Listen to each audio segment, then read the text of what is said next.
doel is om Kolm en de regio kennis te laten met het industrieterrein en alle bedrijvigheid wat er is. En het is als je in de voorstraat bent, dan wist ik je naar een winkel en de deur is hier en dan kijk ze naar binnen. En op een industrieterrein is men toch wat behouden. Zo van, eigenlijk willen we wel eens even zien, maar het waren net zo goed. Dus daarom hebben we zijn van we moeten leuke dagen organiseren, waar wat activiteiten omheen binnen en dat het voor mensen wat makkelijker wordt om ergens even vrijblijvend binnen te zien.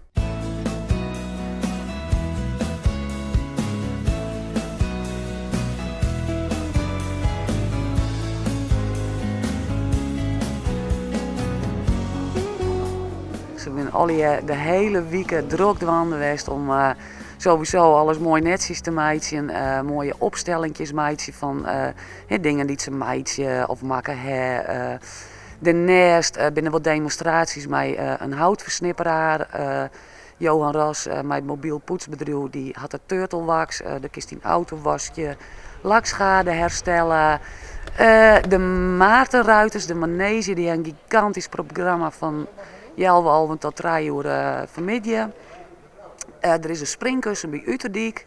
En het goed is, dat staat er ook een zoekerspinnenkraam waar de gratis een zoekerspintje halen kunnen. Even kijken jongens, die cap past ons allemaal. Nou, ik denk dat er een hele goede toekomst voor de bedrijventerrein in Verschiedrecht. We hebben nog op dit bedrijventerrein nog 3 plaatsen vrij. En we hebben nog een extra uitbreiding van het bedrijventerrein, waar ondernemers ook nog de mogelijkheid hebben om zich hier te vestigen. En ik denk dat straks met de komst van de centrale as de bedrijventerrein en Kolm alleen maar beter bereikbaar zijn. Dus ik denk ook een heel gunstig vestigingsklimaat voor ondernemers.